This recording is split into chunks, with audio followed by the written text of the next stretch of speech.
बदबूद बनाने का काम करती है।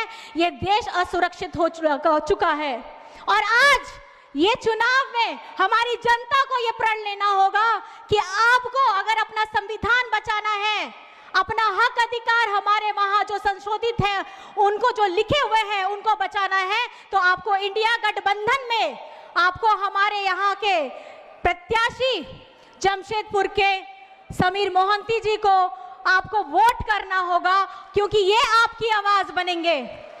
और ये आपकी आवाज इसलिए बनेंगे क्योंकि पिछले से बीजेपी के जो सांसद हैं वो कहाँ रहते हैं उनका कुछ अता पता नहीं।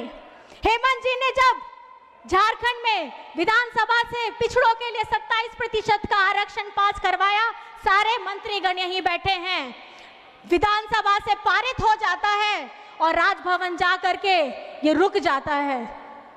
कहाँ रहते हैं ये बीजेपी के सांसद नेतागण? जब हमारे यहाँ पर में झारखंड में जब आंदोलन होता है, हम सरना धर्म कोड की बात करते हैं, हम खतियान की स्थानीय नीति की बात करते हैं, तो ये लोग चादर तान के सो जाते हैं। झारखंड के मुद्दे को कोई नहीं उठाता, लेकिन झारखंड के मुद्दे अगर उठाने हैं, हमारे जमशेदपुर के मुद्दे उठाने हैं, तो हमारे यहाँ के अभी के विधायक समीर मोहंती जी को आपको आशीर्वाद देना होगा। तो ये मैं सवाल पूछना चाहती हूँ कि क्या मेरी जमशेदपुर की जनता अपना आशीर्वाद देने के लिए तैयार है?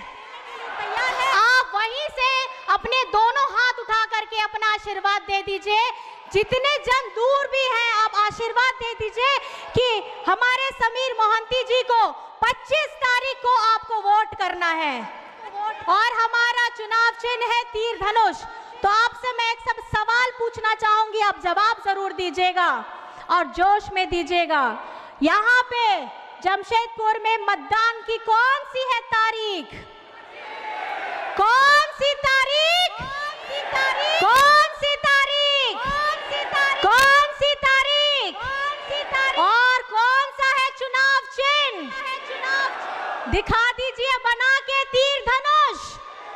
कौन सा चुनाव चिन्ह? कौन सा चुनाव चिन्ह? और क्रम संख्या है 3। कौन सी क्रम संख्या? अपने हाथ उठा के वहां से दिखा दीजिए। कौन सी? कौन सी? कौन सी? और आप लोग ने एक नारा दिया है, हेमंत सोरेन जी जेल के अंदर में गए हैं कि जेल का ताला टूटेगा,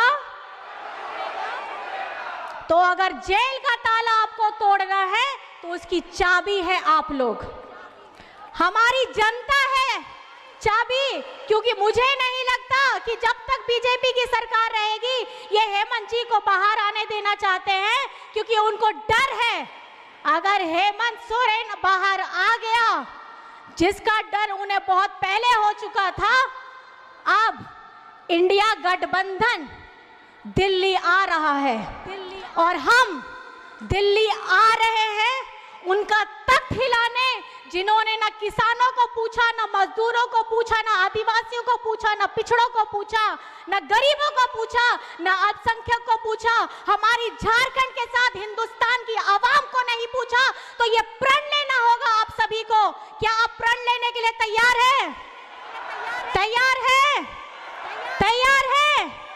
तो आपका वो जो ताला है, आप वोट है वो चाबी, और ये ज्यादा से ज्यादा आप वोट दीजिएगा ताकि इंडिया गठबंधन आएगा और हेमंत सोरेन जल्द से जल्द छूटेगा।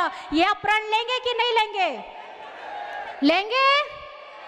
तो हम सब साथ में बोलेंगे, जेल का ताला टूटेगा, जेल का ताला टूटेगा,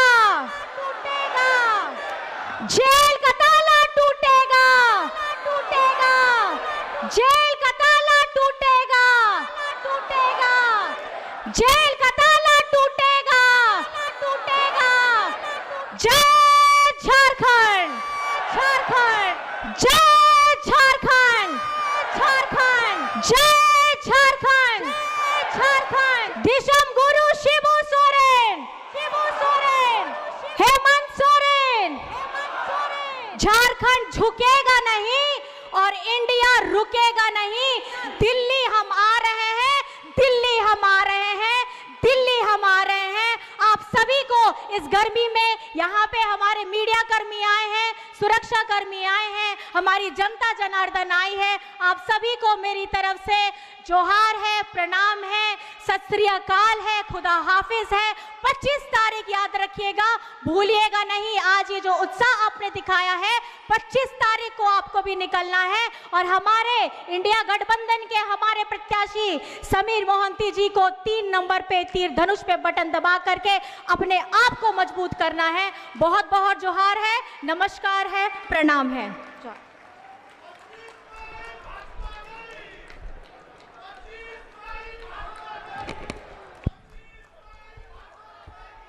बहुत बहुत धन्यवाद श्रीमती कल्पना सोरेन जी को। इन्होंने भी पूरे विस्तार पूर्वक अपना विचार रखा। अब मैं आमंत्रित करता हूं, हम सबसे पहले हम आपसे आग्रह करूंगा कि भी झारखंड का माननीय मुख्यमंत्री आदरणीय चंपाई सोरेन जी का वक्तव्य देने के पहले आप सबको मेरे साथ साथ आप लोग को भी नारा देना होगा कि झारखंड सरकार के माननीय मुख्यमंत्री हेमंत सोरेन जिंदाबाद,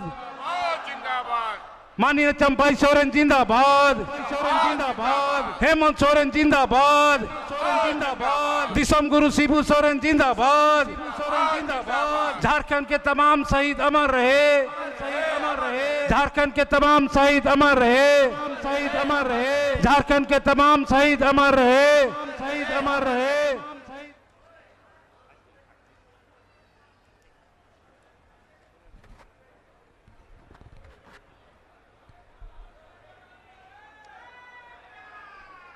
आज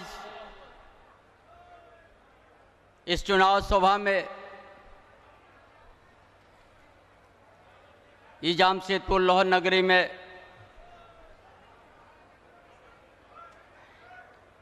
इस मंच पर उपस्थित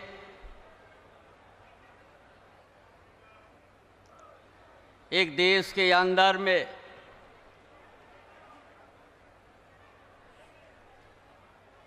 या संविधान या लोकतंत्र बचाने का संघर्षशील दिल्ली सरकार के लोकप्रिय मुख्यमंत्री अरविंद केजरीवाल जी साथ में आए हैं, उनका धर्मपत्नी सुनीता चौधरी जी, सुनीता अग्रवाल जी, केजरीवाल जी और संजय सिंह जी, हमारे मंत्रीगण भी,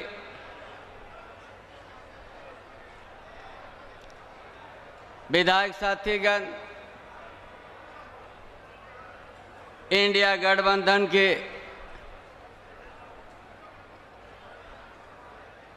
सभी नेतागण और इस चुनाव सभा में उपस्थित सभी भाइयों बहनों,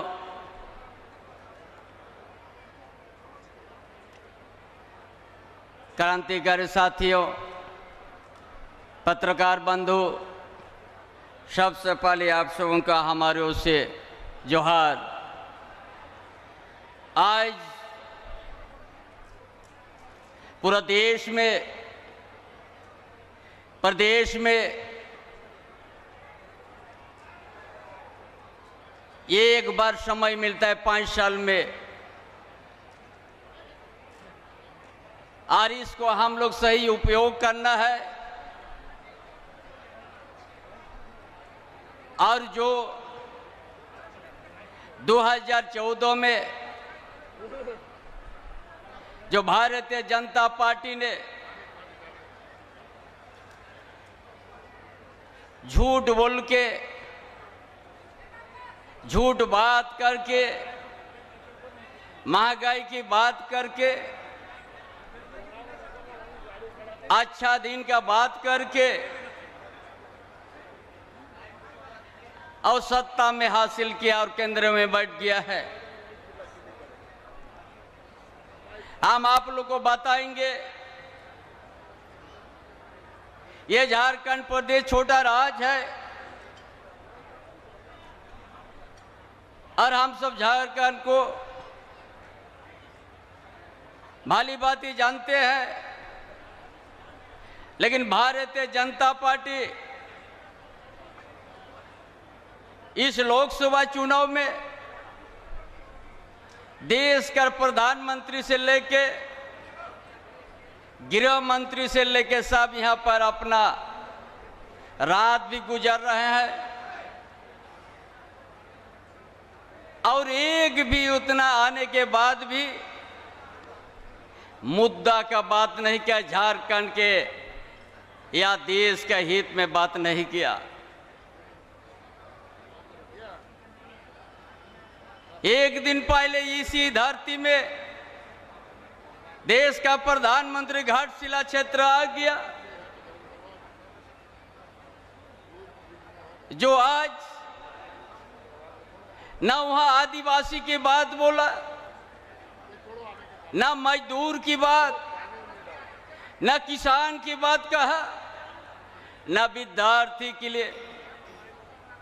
जिस क्षेत्र गया उस क्षेत्र में यह डबल इंजन का सरकार जब था रघुवर दास के नेतृत्व में, उस समय से वो कोपर माइंस बंद पड़ा हुआ है, सुरदा माइंस बंद पड़ा हुआ, राखा माइंस, केंदाड़ी माइंस, जो आज एनओसी नहीं देने के चलते केंद्र सरकार वो सारा बंद पड़ा हुआ है। एक शब्द भी नहीं कहा।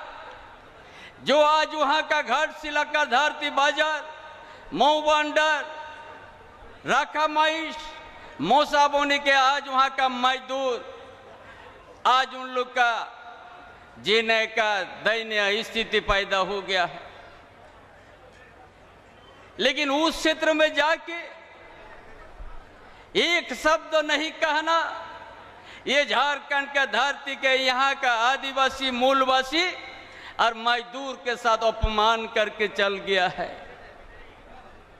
इसीलिए जामशेदपुर लोहा नगरी भी नहीं आया और जहां गया वहां भी किसी को एक शब्द उनका हित में नहीं बोला।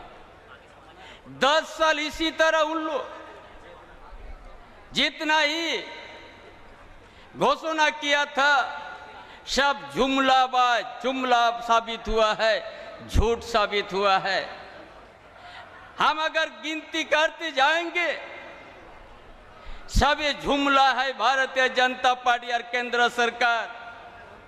और झारखंड में यहाँ केंद्र एजेंसी, झारखंड में यहाँ केंद्र एजेंसी के माध्यम से यहाँ ये कानून को प्रयोगशाला के रूप में व्यवहार कर, जो जीता जगता हम सामने रखेंगे।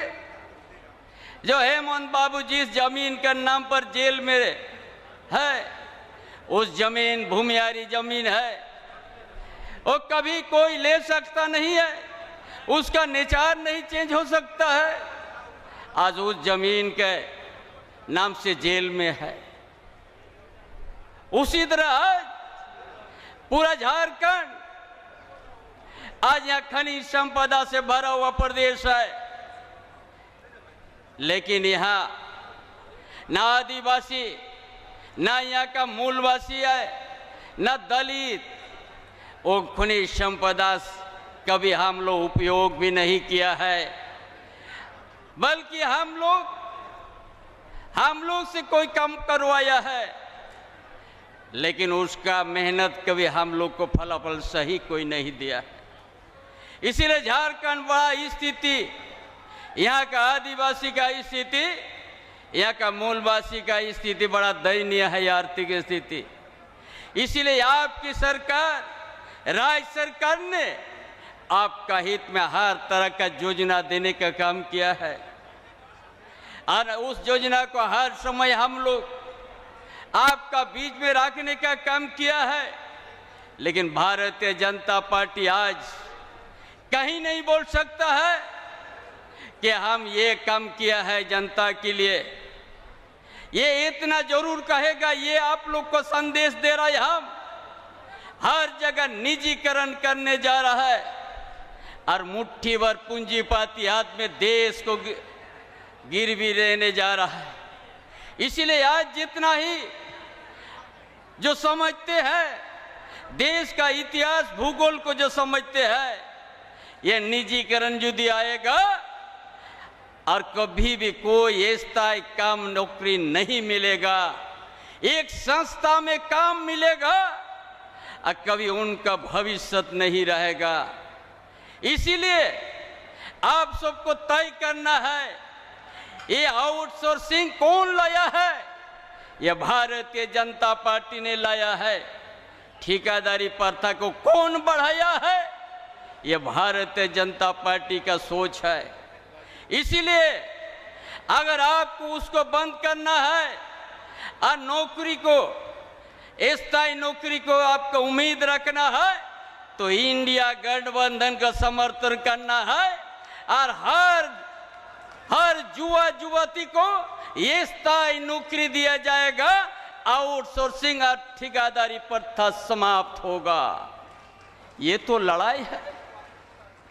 नहीं तो ये निजीकरण करने के बाद कहीं का नहीं होगा। हमारा जितना विद्यार्थी जो पढ़ लिख रहा है उसको ये स्थायी नौकरी नहीं मिलेगा।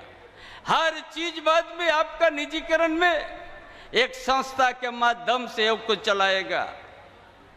इसीलिए आज ये सारा व्यवस्था को बदलने की उनका सोच है, संविधान को संशोधन करने का उनका सोच है और लोकतंत्र में तानाशाही को आज पूरा देश में उसी तरह, चाहे झारखंड आपको देखिए, बंगाल देखिए, चाहे आप दिल्ली देखिए, हर जहां भी हर जगह में उसी तरह का तानाशाही उनका चल रहा है। कोई लोकतंत्र उनका पास नहीं है। आज चुनाव में भी आप लोग देख ले, इंदौर में, गुजरात में, जो 5 साल में एक बार वोट देने का मौलिक अधिकार है, उसमें भी आज हमला करना शुरू कर दिया। इसीलिए लोकतंत्र को बचाना है, जो हमारा पूर्वजों ने लंबा लड़ाई लड़के भारत को आजाद करके लोकतंत्र को लाने का काम किया है। और संविधान है, उसी संविधान को मान के यहाँ बहुभाषा बहुधर्म को एक समान रूप से रहने का है। लेकिन ये भारतीय जनता पार्टी आज 10 साल में उनका क्या नियत है, क्या सोच है, ये आप सबों ने वाकिफ है। इसीलिए आज केजरीवाल जैसा ईमानदार कर्मठ मुख्यमंत्री को ये बेवजह इनको भी गिरफ्तार कर लिया था और संघर्ष का बल पर फिर निकला है कुछ दिन के लिए। और देश के जनता को लोकतंत्र क्या चीज है और केंद्रीय एजेंसी किसका इशारा पर काम कर रही है। केंद्रीय एजेंसी सिर्फ चाहे ईडी हो, सीबीआई हो, चाहे इनकम टैक्स हो, ये किसका इशारा पर ये काम कर रहा है। इसीलिए आज जो भी उनका पास भ्रष्टाचार लोग जाएगा, सब उनका दूध का धुला हुआ हो जाता है, सारा उनका माफ हो जाता है। ये आप लोग को परखना है। जितना ही बड़ा बड़ा जो भ्रष्टाचार किया है पकड़ा गया है और उनका भारतीय जनता पार्टी में जाने के बाद वॉशिंग मशीन जैसा साफ होकर निकल गया और वो लोग राज्य का मुख्यमंत्री उपमुख्यमंत्री बना हुआ है। यही तो उनका कैरेक्टर है। ये पक्षपात हम लोग केंद्रीय एजेंसी को सम्मान करते थे, लेकिन अगर लोकतंत्र में स्वतंत्र रूप से यदि काम करता तो हम लोग उसको स्वागत करते। लेकिन एक राजनीतिक इशारा पर और दूसरा राजनीतिक नेतृत्व को आप कुचलेंगे और झूठा मुकदमा देंगे, जेल में डालेंगे। ये कहाँ का न्याय है, कहाँ का लोकतंत्र है? ये आज विचारने का विषय है। इसलिए आज इस लोकतंत्र का लड़ाई है और ये बहुत बड़ा 2024 पूरा देश में पूरा इस प्रदेश में एक इंडिया गठबंधन का लहर है। आज उन लोग का चेहरा आज झुका हुआ है। आज देश इसीलिए आज छोटे राज्य में भी ये लोग यह रुक रहा है और हर लोकसभा सीट देश का प्रधानमंत्री जा रहा है, उसका घबराहट हो गया। झारखंड प्रदेश यहाँ का जनता समझ लिया है, देश का भी जनता समझ ली। इसीलिए आप लोग आज का ये समय सही जगह में वोट देना है, इंडिया गठबंधन में वोट देना है और हमारे इस क्षेत्र का समीर महांती को विजयी बनाना है। ये आज का दिन आप सबको तय करना है। इसीलिए आज जहां भी जाइए, आज इतना नहीं तो आज झारखंड इतना खनिज संपदा रहते हुए भी आज यहाँ का आदिवासी का स्थिति दयनीय है, यहाँ का मूलवासी स्थिति का दयनीय है। यदि यहाँ जितना उद्योग है उसका 2% भी खर्च होता तो आज झारखंड में यहाँ विकास का अलग ही बदलाव आ जाता। ये इंडिया गठबंधन, आपका महागठबंधन सरकार ये काम करने का फैसला लिया है और इसीलिए आज यहाँ रोटी कपड़ा मकान और यहाँ का सामाजिक व्यवस्था, यहाँ का आर्थिक स्थिति, यहाँ का शैक्षणिक व्यवस्था को पहले बुनियादी को हम लोग मजबूत करके आगे हम लोग ले जाएंगे, तभी झारखंड विकास होगा। तभी यहाँ का आदिवासी, यहाँ का मूलवासी, यहाँ का दलित, यहाँ का गरीब गुरु का सम्मान के साथ जीने का मौका मिलेगा। बिना शिक्षा से कभी ना गांव विकास हो सकता है, ना प्रदेश, ना देश। इसलिए सबसे पहले हमारी ये सरकार, महागठबंधन सरकार, हेमंत बाबू ने सोच के बुनियादी योजना बनाया है कि पहले हम शिक्षा हर घर में देंगे, हर परिवार में शिक्षा का दिया जलाएंगे तो दुनिया का कोई ताकत उस घर का दिया को नहीं बुता पाएगा। इसलिए ये सोच करके झारखंड में शिक्षा को बढ़ावा हम लोग दे रहा है, हर जगह शिक्षा, ताकि यहाँ का गरीब की बेटा, मजदूर की बेटा, यहाँ के दलित की बेटा, पिछड़ा वर्ग की बेटा, ताकि सही शिक्षा मिल सके। इसीलिए ये सरकार, राज्य सरकार, इसीलिए हर विद्यार्थी को 1 गुना नहीं, 2 गुना नहीं, 3 गुना तक हम लोग छात्रवृत्ति बढ़ा दिया कि कोई भी बेटा बेटी गरीब का घर का, कोई भी वर्ग का, ताकि पढ़ाई नहीं रुकना चाहिए, अच्छा शिक्षा प्राप्त करके आगे बढ़ सके।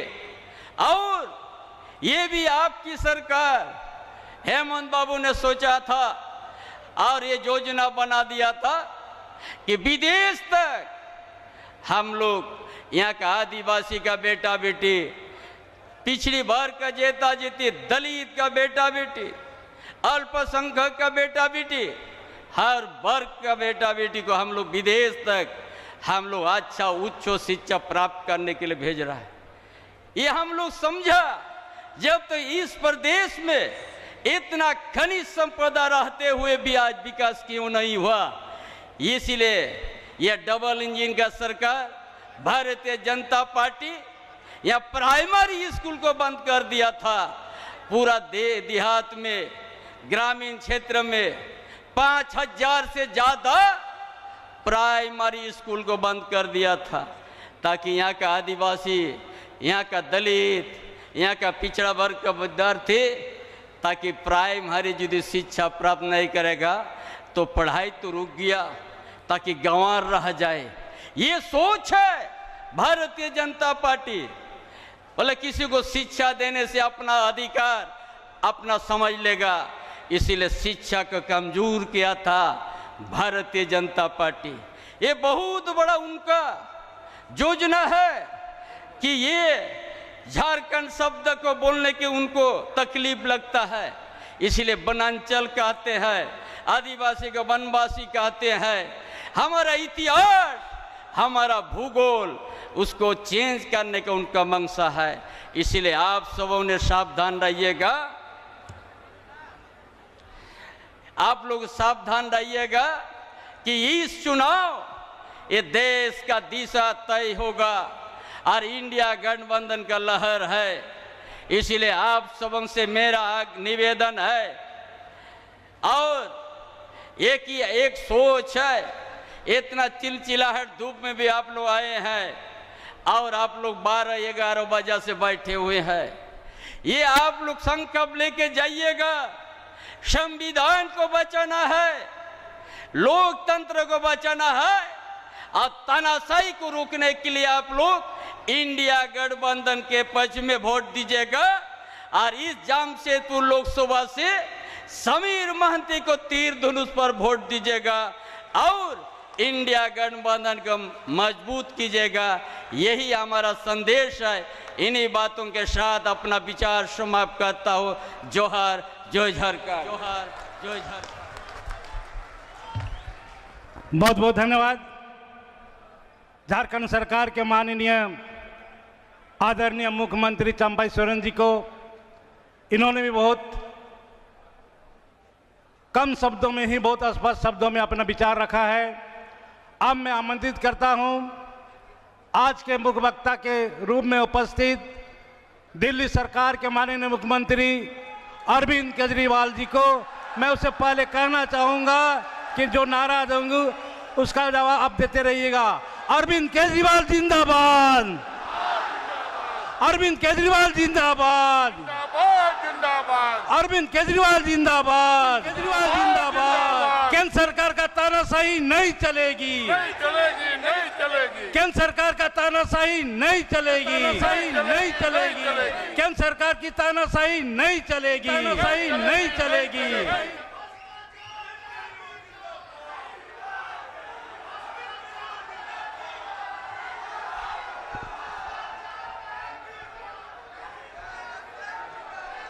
भारत माता की, भारत माता की, इनकलाब, इनकलाब, वंदे, वंदे।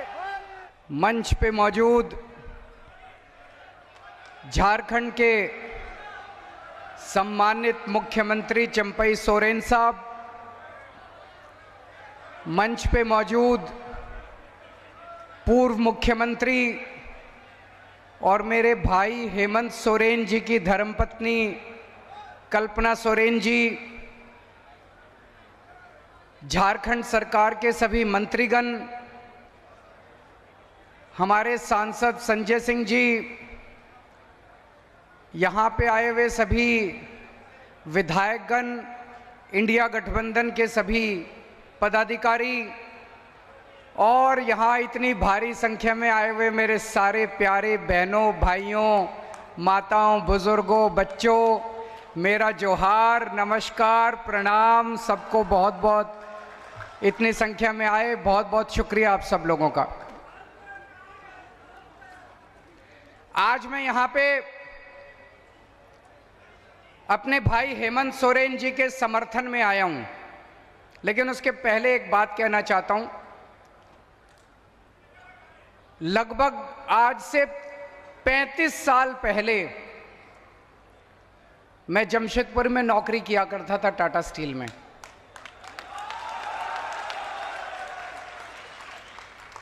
(1989) 1989 से 1992 3 साल मैंने नौकरी की। जीटी हॉस्टल में रहते थे, फिर उसके बाद साक्षी फ्लैट्स में रहते थे। तो जमशेदपुर से पुराना नाता है। वो मोदी जी जो कहते हैं नाता, वो वाला नाता नहीं, असली वाला नाता है।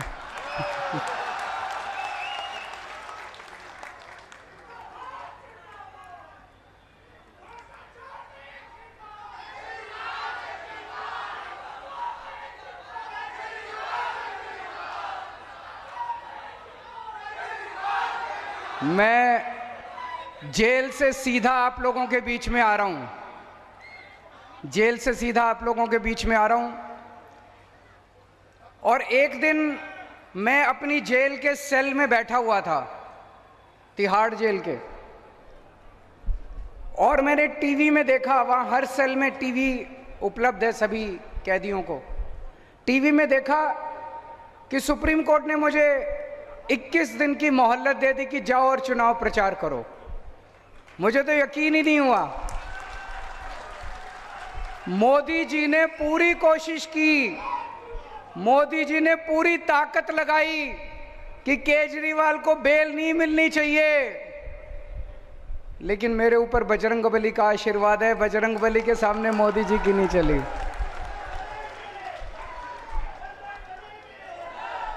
बजरंगबली के सामने मोदी जी की नहीं चली और मुझे बेल मिल गई। चमत्कार हुआ एक तरह से। और देखिए आज मैं आप लोगों के बीच में आ गया। अब मेरे भाई हेमंत सोरेन जी जेल में हैं और मैं जानता हूं कि झारखंड का बच्चा बच्चा हेमंत सोरेन जी से प्यार करता है। प्यार करते हैं कि नहीं करते? कौन कौन प्यार करता है अपने हेमंत सोरेन से? हाथ खड़े करके बताइए। बच्चा बच्चा हेमंत सोरेन से प्यार करता है। और मैं जानता हूं इस वक्त आप लोगों के दिल पे क्या गुजर रही होगी।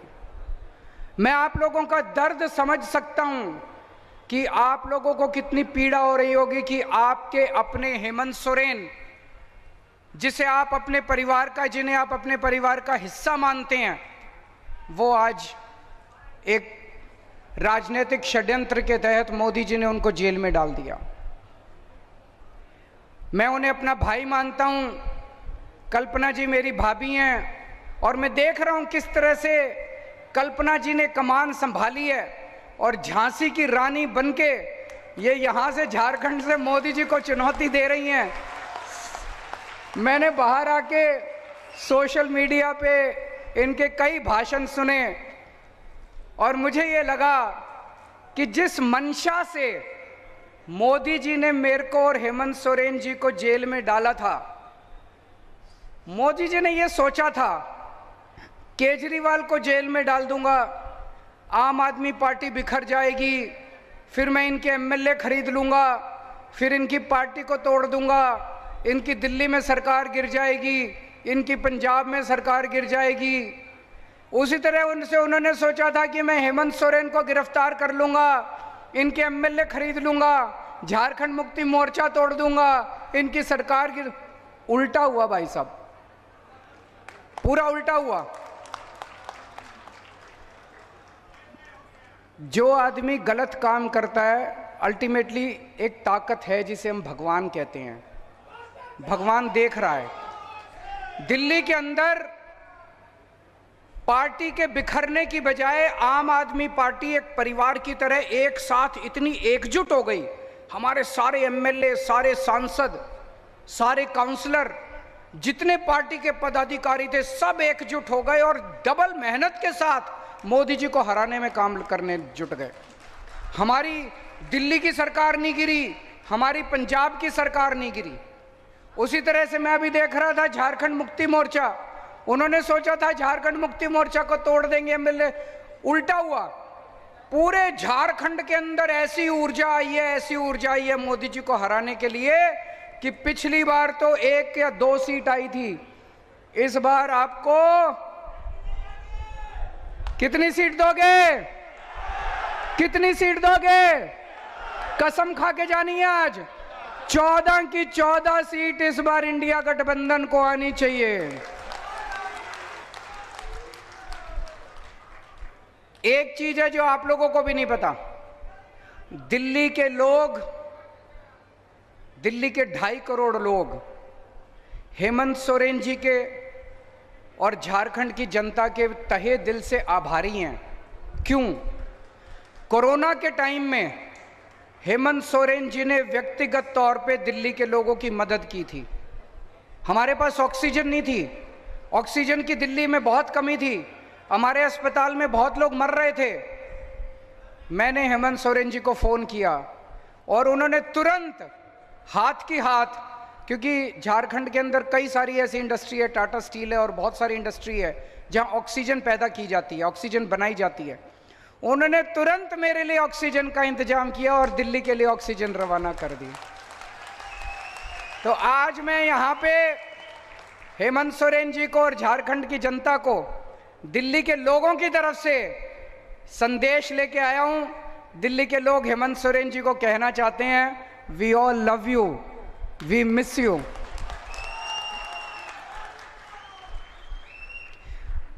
उन्होंने हेमंत सोरेन जी को जेल में क्यों डाला? जेल में आदमी क्यों जाता है? जेल में आदमी तब जाता है जब कोई अदालत जांच पूरी होने के बाद, मुकदमा चलने के बाद ये आदेश पारित करती है कि इस आदमी ने ये अपराध किया, ये आदमी दोषी है, इसलिए इसको जेल भेजो, इसलिए जेल जाता है कि नहीं है? कोई अदालत कहती है कि इस आदमी ने चोरी की, इस आदमी ने भ्रष्टाचार किया, इस आदमी ने डकैती की, इस आदमी ने मर्डर किया, इस आदमी ने बलात्कार किया, ये इसका दोषी है, इसको जेल भेजो। हेमंत सोरेन जी के पास खिलाफ कोई आदेश नहीं है अदालत का, एक भी आदेश नहीं है अदालत का। किसी अदालत ने ऐसा ऑर्डर नहीं पास किया कि हेमंत सोरेन दोषी है। कोई अदालत नहीं है जिसने हेमंत सोरेन को दोषी कहा है। अभी जांच चल रही है, 10 साल जांच चलेगी, फिर क्यों हेमंत सोरेन को जेल में डाला? गुंडागर्दी है मोदी की। गुंडागर्दी के तहत ऐसे तो किसी भी पक्का को भी पकड़ के जेल में डाल देंगे। ये तो गुंडागर्दी चला दी पूरे। मेरे खिलाफ क्या दोष है? कोई दोष नहीं है। मेरे को किसी अदालत ने दोषी नहीं कहा, मेरे को किसी अदालत ने भ्रष्टाचारी नहीं कहा, किसी अदालत का मेरे खिलाफ कोई आदेश नहीं है। मेरे को पकड़ के जेल में डाल दिया। कल को किसी चंपई जी को जेल में डाल देंगे, इनको जेल में डाल देंगे, किसी को भी पकड़ के जेल में डाल देंगे। ये तो सरासर इन्होंने गुंडागर्दी मचा रखी है।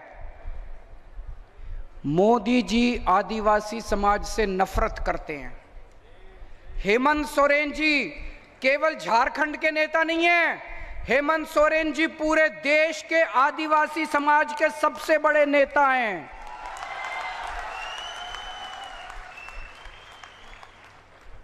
कहीं चले जाइए आप, मैं गुजरात गया, वहां पे लोग हेमंत सोरेन जी को याद करते हैं। आप मध्य प्रदेश चले जाइए, छत्तीसगढ़ चले जाइए, सारे देश के पूरे आदिवासी समाज के नेता हैं हेमंत सोरेन जी। आ रहा हूं मैं, उस पे आ रहा हूं, चिंता मत कीजिए, आज सभी मुद्दे उठाएंगे। पूरे देश में जितने राज्य हैं, जितने मुख्यमंत्री हैं, सारे मुख्यमंत्री मिला के पूरे देश में केवल एक मुख्यमंत्री है जो आदिवासी समाज से है, हेमंत सोरेन। और उनको भी पकड़ के इन्होंने जेल में डाल दिया। उनके पिताजी शिबू सोरेन ने झारखंड राज्य बनवाने के लिए तपस्या की थी, जेल गए थे, डंडे खाए थे, बहुत संघर्ष किया था। आप लोगों के साथ मिलकर, झारखंड की जनता के साथ मिलकर शिबू सोरेन ने संघर्ष किया था, बहुत उन्होंने तपस्या की थी। इस दिन, ये दिन देखने के लिए की थी कि एक दिन झारखंड राज्य बनेगा और मेरे बेटे को जेल में डाल देंगे। दुख होता है। और आज शिबू सोरेन जी की जो, मैं पूछ रहा था अभी जब आ रहा रास्ते में, मैंने पूछा चंपई जी से उनकी कैसी तबीयत है। उनकी तबीयत इतनी ज्यादा खराब है, इतनी ज्यादा खराब है। ऐसे वक्त में तो आदमी को अपने बेटे की जरूरत पड़ती है। मोदी जी ने इतनी भी दया नहीं की कि इतने बीमार बाप की बच्चे को उसके साथ रहने दे ताकि वो उनकी सेवा कर सके। ऐसी हालत में भी उन्होंने उनके बेटे को जेल के अंदर डाल दिया। तो मैं आज आप सब लोगों से पूछने के लिए आया हूं, मोदी जी ने देश के पूरे आदिवासी समाज को ललकारा है। मोदी जी ने पूरे आदिवासी समाज को चुनौती दी है कि मैंने तुम्हारे नेता को, सबसे बड़े नेता को जेल में डाल दिया, जो करना है कर लो। आज मैं आपसे पूछने आया हूं, हमने चूड़ियां पहन रखी है क्या? चुप बैठोगे क्या? कुछ करोगे? पूरे आदिवासी, पूरी देश के आदिवासी समाज को मोदी जी ने चुनौती दी है, कुछ जो करना है कर लो, मैं तो तुम्हारे नेता को जेल में डालूंगा। 25 मई को और 1 जून को जब वोट डालने के लिए जाओ, इतना बटन दबाना, इतना बटन दबाना कि उसकी आवाज, ये जब बटन दबाते हो आवाज आती है ना, पी, वो आवाज मोदी जी के कानों में गूंजनी चाहिए। वो आवाज अभी जैसे भाई ने बात उठाई, राम मंदिर बना, राम मंदिर का उद्घाटन हुआ, पूरे देश ने जश्न मनाया, हमें भी बड़ी खुशी हुई। हमारे भगवान श्री रामचंद्र जी का मंदिर बना, हमारे इष्ट देवता का मंदिर बना। लेकिन उस मंदिर का उद्घाटन किसे करना चाहिए था? राष्ट्रपति को, प्रधानमंत्री को भी होना चाहिए था, हम इसकी वो नहीं करते। लेकिन उसका उद्घाटन राष्ट्रपति को करना चाहिए था कि नहीं करना चाहिए था? राष्ट्रपति को क्यों नहीं बुलाया? राष्ट्रपति को क्यों नहीं बुलाया? क्योंकि वो आदिवासी है, क्योंकि वो आदिवासी है, इसलिए नहीं बुलाया राष्ट्रपति को। आपका इतना अपमान करते हैं मोदी जी, आपको राम मंदिर में नहीं बुलाते, आपके नेता को जेल में डाल देते हैं। अभी भी अगर चुप रहोगे तो ऐसे ही दमन होता रहेगा। 25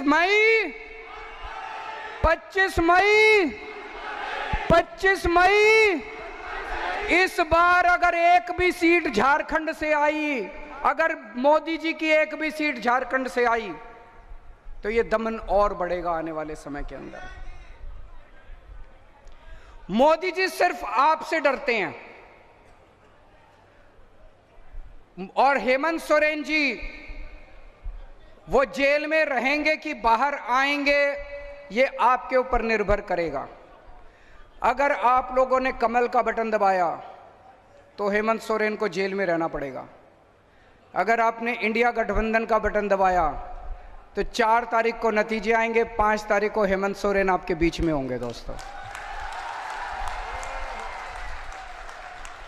सोच लेना, चाबी आपके हाथ में है। अगर आपने गलती से कमल का, और ये जितने यहां लोग आए हुए हैं आप सबकी जिम्मेदारी दे रहा हूं मैं, अपने अपने गांव में जाना है, अपने अपने मोहल्ले में जाना है, जाके सबको पड़ोसियों को बताना है, गली में बताना है, गांव में बताना है। कोई कमल का बटन नहीं दबाएगा। अगर आप कमल का बटन दबाओगे तो आप अपने आदिवासी समाज के साथ, आप अपने झारखंड के साथ धोखा करोगे, विश्वासघात करोगे, पीठ में छुरा घोंपेगे आप अपने आदिवासी समाज को। सबको बता देना कि अगर आपने कमल का बटन दबाया तो हमारा हेमंत सोरेन जेल में रहेगा, और अगर आपने इंडिया गठबंधन का बटन दबाया तो आपका हेमंत सोरेन 5 तारीख को आप लोगों के बीच में, आपका बेटा, आपका भाई आप लोगों के बीच में होगा। इन लोगों को इतना घमंड हो गया, इतना घमंड हो गया, अपने आप को भगवान समझने लग गए ये लोग। भगवान जगन्नाथ को कौन कौन मानता है? हाथ खड़े करो। भगवान जगन्नाथ को कौन कौन मानते हैं? कौन कौन उनकी पूजा करते हैं? भगवान जगन्नाथ पूरी कायनात के, यूनिवर्स के देवता माने जाते हैं। जगतनाथ, जगन्नाथ, जगतनाथ। कल भारतीय जनता पार्टी के जो सबसे बड़े प्रवक्ता हैं संबित पात्रा, उन्होंने कहा कि भगवान जगन्नाथ मोदी जी के भक्त हैं। मैं समझता हूं ये हंसने वाली बात नहीं है, ये बहुत पीड़ादायक बात है, बहुत दुख देने वाली बात है।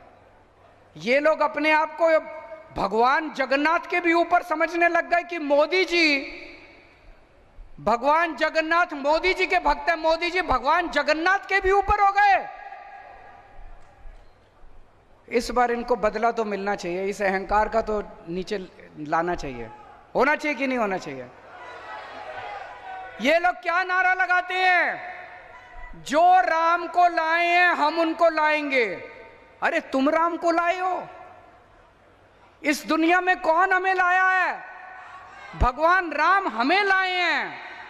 मैं अगर इस दुनिया में पैदा हुआ तो भगवान जगन्नाथ की वजह से पैदा हुआ, भगवान राम की वजह से पैदा हुआ। इस दुनिया के अंदर भगवान राम ने मुझे जन्म दिया, भगवान राम की वजह से मेरा आज इस पृथ्वी के ऊपर मेरा आना हुआ। और ये लोग कहते हैं मोदी जी भगवान को लाए हैं। ये क्या बकवास कर रहे हैं? इनके अहंकार को क्या हो गया? इस बार बटन दबा के इनके अहंकार को चूर करना है हम लोगों को। और एक बहुत खतरनाक बात हो रही है। इन्होंने कहा 400 सीट चाहिए, 400 सीट चाहिए, 400। इनसे पूछा क्यों चाहिए, क्यों 400 सीट चाहिए, 300 में भी काम चल जाएगा। बोले नहीं, मोदी जी को बड़े काम करने हैं। इनसे पूछा क्या बड़े काम करने हैं, कुछ बताओ तो सही। पता चला मोदी जी को रिजर्वेशन खत्म करना है, एससी का रिजर्वेशन खत्म करना है, आदिवासी समाज का रिजर्वेशन खत्म करना है, ओबीसी का रिजर्वेशन खत्म करना है। अगर अपना रिजर्वेशन बचाना चाहते हो, अब जितने भी दिन बचे हैं आप तो वोट दोगे इंडिया गठबंधन को, मेहनत करनी पड़ेगी, रात दिन मेहनत करनी है, सोना नहीं है। घर घर जाके प्रचार करना पड़ेगा और मोदी जी को हटाना पड़ेगा, देश को बचाना पड़ेगा। आज मैं दिल्ली से आया हूं, मेरा स्वार्थ इतना कह लीजिए कि मैं अपने भाई हेमंत सोरेन के लिए आया हूं, लेकिन आज मैं झोली फैला के आप लोगों के सामने देश को बचाने की अपील करने के लिए आया हूं। अगर मोदी जी दोबारा आ गए, देश नहीं बचेगा, संविधान नहीं बचेगा। बाबा साहब अंबेडकर के संविधान को खत्म कर देंगे, ये लोग रिजर्वेशन खत्म कर देंगे, और रिजर्वेशन नहीं बचेगा तो आप सोच सकते हो कि एससी समाज का, इस आदिवासी समाज का उसके बाद क्या होगा। तो पूरे तन मन धन से, ये चुनाव कोई मामूली चुनाव नहीं है, ये चुनाव भारत के अस्तित्व का चुनाव है दोस्तों। और पूरे देश में इस टाइम इनके खिलाफ माहौल है। मुझे 21 दिन दिए हैं सुप्रीम कोर्ट ने, इन 21 दिनों में मैं पूरे देश में घूम रहा हूं, पूरे देश में घूम रहा हूं। मेरी पूरी कोशिश है, जितना कोशिश करके रात दिन इनकी जितनी सीटें कम कर सकूं करूं। तो मैं पंजाब गया, कुरुक्षेत्र गया, हरियाणा गया, भिवंडी गया, बंबई गया, लखनऊ गया, आज जमशेदपुर आया हूं। चारों तरफ जनता इनसे बहुत नाराज है। इतनी महंगाई हो गई, इतनी महंगाई हो गई, लोगों के घर के खर्चे नहीं चल रहे। पेट्रोल महंगा हो गया, डीजल महंगा हो गया, गैस महंगी हो गई, खाने का सामान महंगा हो गया, दूध महंगा, हर चीज महंगी हो गई। और कमाई है नहीं, कमाई बढ़ नहीं रही है। बच्चे डिग्री कर करके घर में बैठे हैं। पूरे देश में इस टाइम इनके खिलाफ माहौल है। 4 तारीख को मैं, आज आप लिख लीजिए, मोदी सरकार वापस नहीं आ रही है। पूरा देश इनको हराने के लिए लगा हुआ है। 4 तारीख को इंडिया गठबंधन की सरकार बनेगी, और मैं उम्मीद करता हूं कि 5 तारीख को मेरा भाई हेमंत सोरेन जेल से वापस आएगा। और मेरे को भी ये कह रहे हैं 2 तारीख को जेल जाना पड़ेगा, लेकिन अगर इंडिया गठबंधन की सरकार बनी तो मैं भी जेल से बाहर होऊंगा, आप लोगों के बीच में होऊंगा।